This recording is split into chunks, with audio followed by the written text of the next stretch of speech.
Hey nation, and welcome back to the homestead.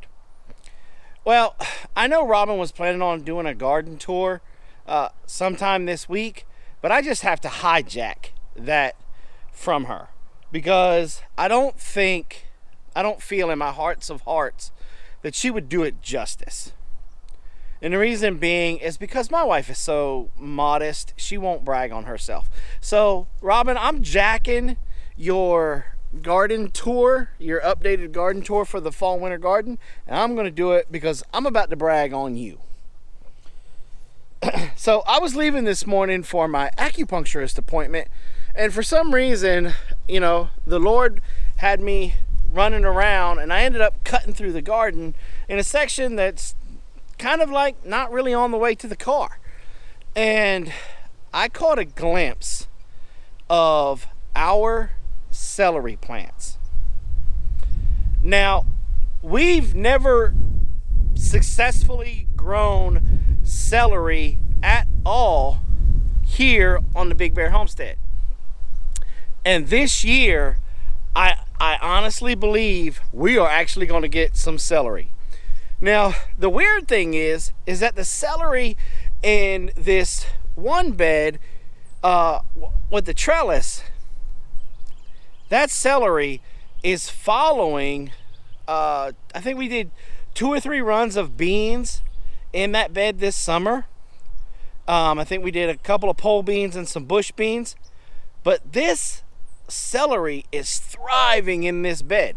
And this is just a testimony of companion planting.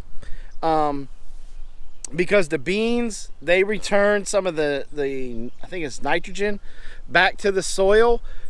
Anyway, they put something back in the dirt. It's the nitrogen, because the corn, because as a companion planting, you put it with corn to help stabilize the corn, and the fact that they put the nitrogen back in and corn just eats it up.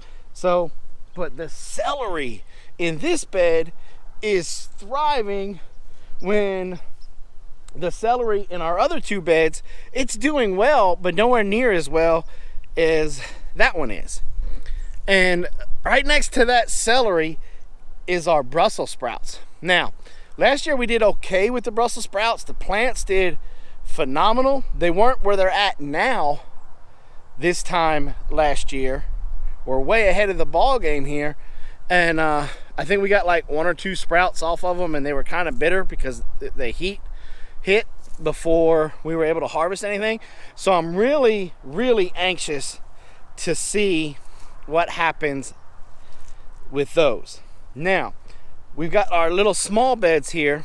We're still harvesting lemongrass, which is good because that tea is phenomenal.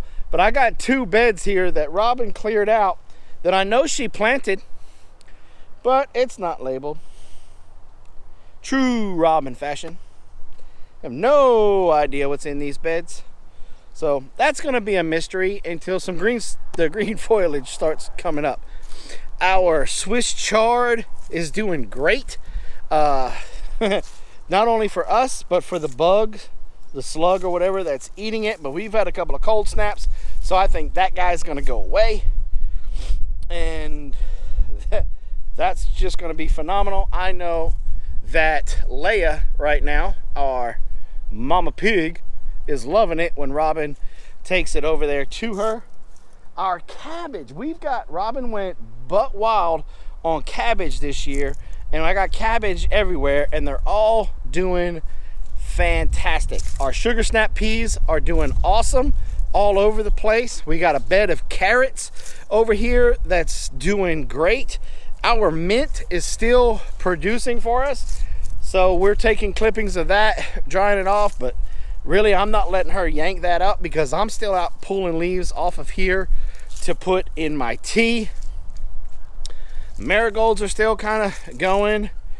Robyn's volunteer tomato plants, they're thriving, but they're going to have to be brought in here pretty soon. I mean, we've had a couple of frosts, but nothing has happened to them.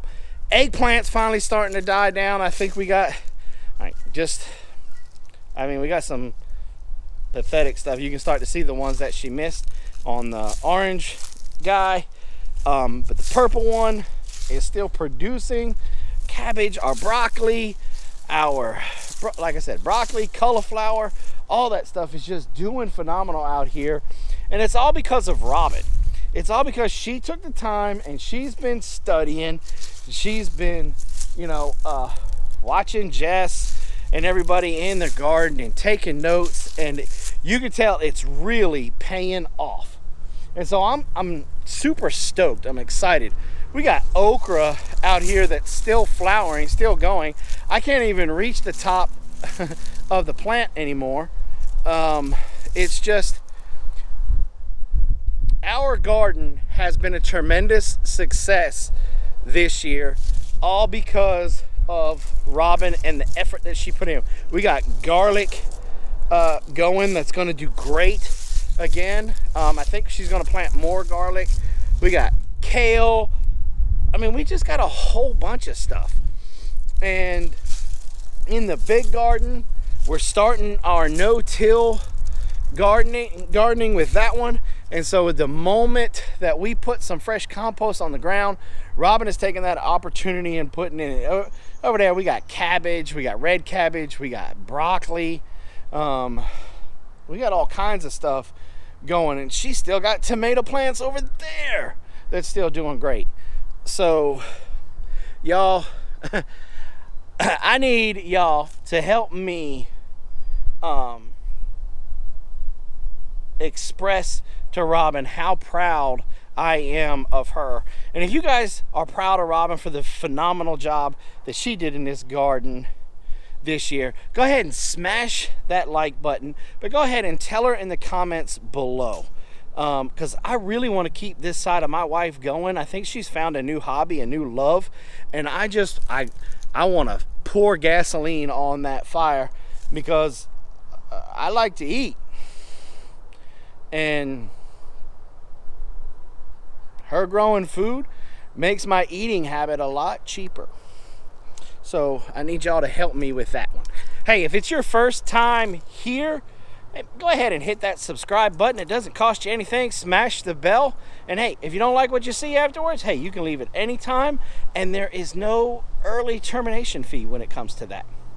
So, if you guys enjoyed this garden tour and you guys are really into gardening, I want you to come over here and check out this video on our hugelkultur for raised beds. Thanks for coming by the Big Bear Homestead. God bless, and have a nice day.